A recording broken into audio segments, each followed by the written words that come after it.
this wonderful boat with Wham. Wham. And so friendly. And so friendly, yes. Hi, Andy. No, we're going to start right at the beginning, 4 years ago. How did you actually meet? I mean, how did it actually all... 4 years ago, you're talking about... Well, you met years ago. 10, 12 years ago now. 1974. 12 years ago. School. At school. He was the new boy. It's an old record, isn't it? I was the new boy. No, it is, but still. Yeah, we have to do it, I suppose. Yeah. No, we met at school. Just, I was, as he said, I was the new boy. I joined the school he was at in the 2nd or 3rd year, and we were placed in each other's company, not really by our own forced choice. myself. I'd never ever had... Andrew felt sorry for me. You know how when the new kids go to school, there's always someone elected to look after them, and never ever have they let me have a person. So I decided that this one was going to be mine. So you looked after him? Well, I wouldn't say I looked after him, but I certainly made sure that he was in my charge. It wasn't really, no. I mean, there's this Reticent. there's this image that I suppose is quite a good image that people have built on the idea that Andrew transformed me from this terrible, this lonely child. I know, yeah. A fat tummy. I was very fat and ugly and all that stuff, but I wasn't retiring. I was quite loud, really. We're retiring now. Yeah, we're retiring now, that's it.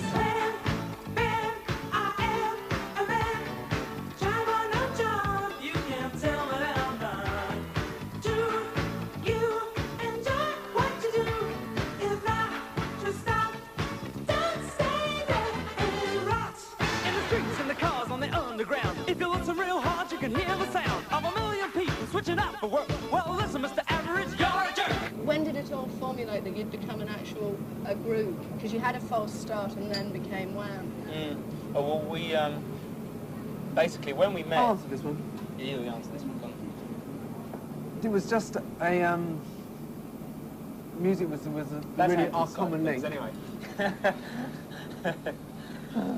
It was our common link, and it really just progressed from there. We knew that we were going to have a band, and we got one together when we were 16, and that, as you like, was our full start.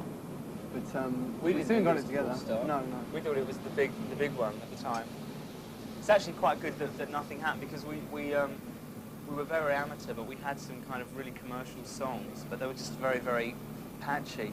And if anybody had picked us up at the time and made something out of those commercial songs, it would have been very embarrassing to try and get, because it was like a ska group. It would have been really embarrassing to try and get out of that into what we do now, really. Hey, sucker!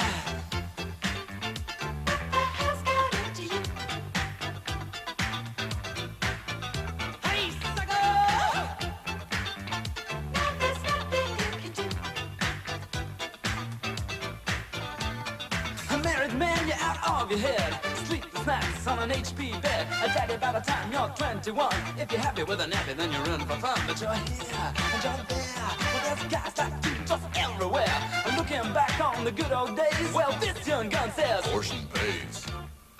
The differences in lifestyle that people talk about, I mean, obviously there are large differences in lifestyle now, but the differences in lifestyle that people talk about, for most pop stars, I mean, an English pop star as opposed to a international pop star. If you've become successful as an English pop star, there really aren't that many changes in your lifestyle unless you want it. If you want change, then you make your own change, you know. Start to cut yourself off from other things. Don't laugh. But there really weren't any immediate huge changes, you know. It was, as you said, it was a big disappointment. All the glamour for us, all the glamour that we assumed there'd be in the music industry, you know, as soon as we became a part of it, there was absolutely none.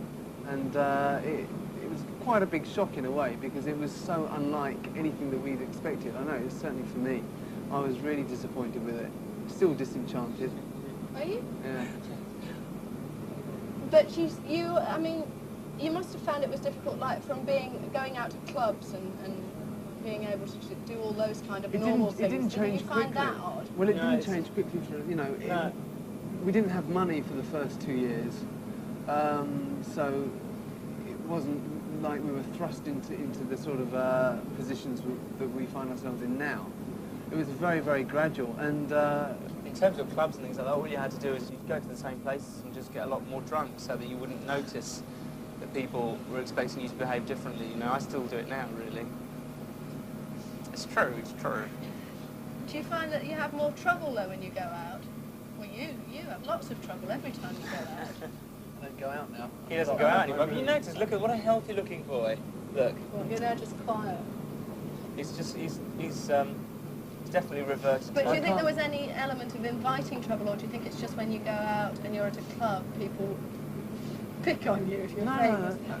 I mean, it wasn't a question of getting picked on. I never got picked on. It was just that or the press happened to put the spotlight on whatever I was doing at the time. You know, there were 400 other men my age doing the same thing. In the same club. In the same club. But you know, I was a celebrity, and so they chose to spotlight that. It's really as simple as that. Also, I mean, if they decide to take an angle, I mean, to be honest, basically, I mean, I was probably doing something fairly similar in some other club at the same time, but they had decided that Andrew was going to be, it had to be black and white to make a good newspaper story. It had to be black and white. So Andrew was going to be one thing and I was going to be the other. So while Andrew was, I was going to be. while Andrew was supposedly raping and pillaging, I was feeding my cat. That was the way they wanted to do it. So you know. No, you were at home not spending any money. Oh, that's right. Yes, I told him about that this morning. Apparently, what is it, Spend. Dr. Vernon Coleman says, spend, George, before you become the Howard Hughes of pop.